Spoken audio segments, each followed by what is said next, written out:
Olá, como vai? O nosso programa está começando e eu convido você hoje a fazer uma reflexão com a gente sobre um tema que é determinante à construção de um mundo melhor, a criação dos filhos. Vamos falar das reações emocionais nas crianças, nos adolescentes e também nos pais que têm que lidar com todas essas fases, mas sem desmoronar. Para conversar comigo sobre esse assunto, eu trouxe duas especialistas. A Valéria Ribeiro, que é terapeuta familiar e idealizadora do site Filhosofia, e também a Daniela Torino, que é pedagoga, psicopedagoga, com 18 anos de experiência em educação.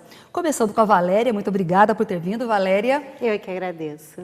Olha, a gente sempre ouviu falar, e eu creio que seja verdade mesmo, que existe a adolescência do bebê, que vai de 1 a 2 anos, é isso mesmo? É isso sim, Alê, né? Na verdade, nessa fase, é a fase que a gente vê muita criança fazendo birra, principalmente em shopping, né? A gente difícil. Hoje em dia, supermercado, que a criança diz que quer e os pais muitas vezes não sabem como, né, que atitude ter, como lidar com isso. Mas é muito importante nessa fase que os pais já comecem a colocar limites para essa criança, porque seja ela com 2 anos, ela já tem alguma compreensão também.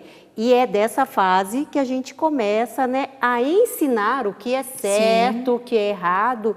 E, na verdade, a gente não pode deixar, né, eles virarem reizinhos da casa, como hoje em dia a gente ouve dizer.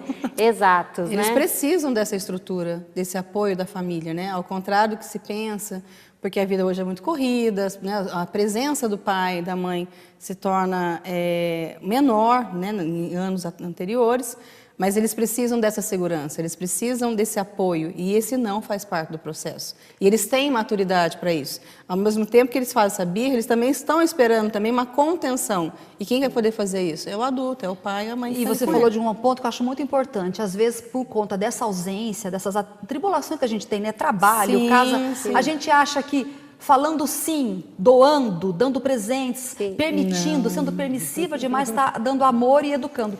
Completamente errado, né? Sim, sim. Não, isso não é a melhor forma de dar amor, né? Permitir tudo, isso não significa amar. Na verdade, isso causa mais insegurança na criança do que, na verdade, ela se sente amada, né? Porque daí ela tem um universo à disposição dela. O que eu faço com isso? Se tudo é permitido. Por exemplo, o campo da casa, né? O campo de visão dela é a casa, naquele momento, né?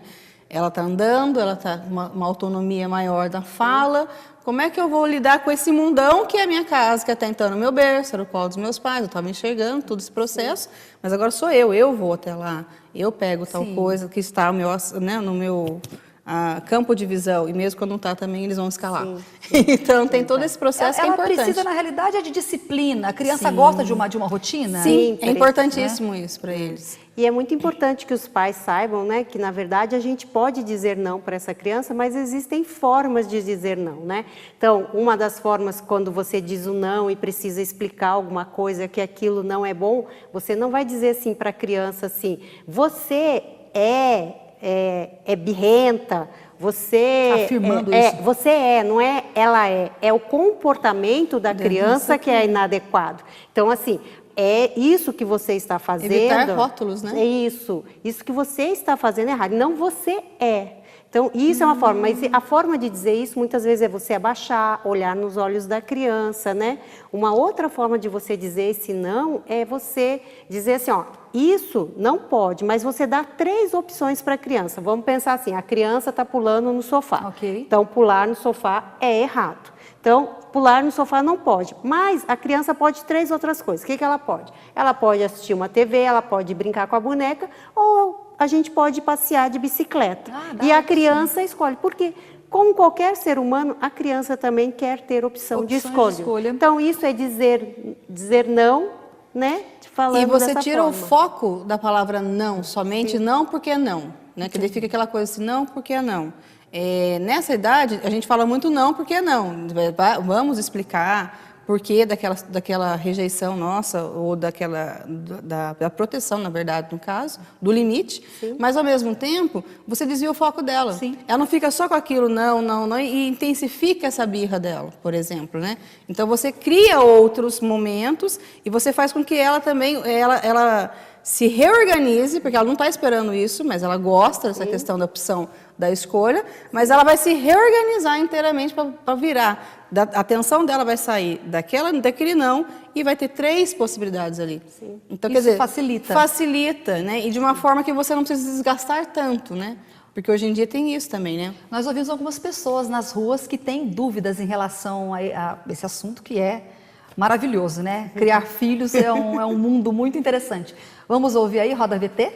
Oi, meu nome é Graziele Paiva, sou mãe do Pedro Tomás de 10 anos e a minha dúvida é sobre ansiedade. Como ajudar o meu filho na ansiedade que ele tem, que muitas vezes causa frustração para ele? Olha, gente, para mim a ansiedade é um mal do século. Não é só criança, né?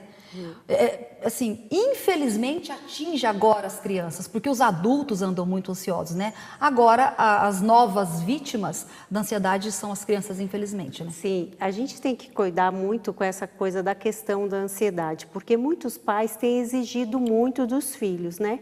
Principalmente... Eles são exigidos, né? E transferem essa exigência. Essa cobrança Sim, para eles. Mas nós estamos hoje fazendo crianças terem, né, rotinas de adultos, Sim, né? Agendas sim. de adulto. Você pega a agenda da criança, o dia inteiro dela está tomado por atividades, né? E na verdade a criança não tem tempo para fazer do que ela mais precisa nessa fase, que é brincar. Né? A gente não permite mais que as crianças brinquem. E a gente tem uma alerta questão, aí, gente, ao tem excesso vários de estudos atividade. em cima disso, inclusive que falam da estimulação sensorial. O que é isso? Se a criança não brinca, se ela não vivencia os espaços, os cheiros, os ambientes, os gostos, né? Ela não tem experiência no cérebro para ela poder... Experimentação. Então, não é só uma repetição. A gente precisa fazer experiência. Sim. Então, quando você fala de estimulação sensorial, falta isso.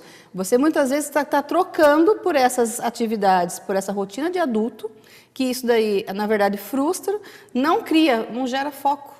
E aí é onde você tem essa frustração, muitas vezes.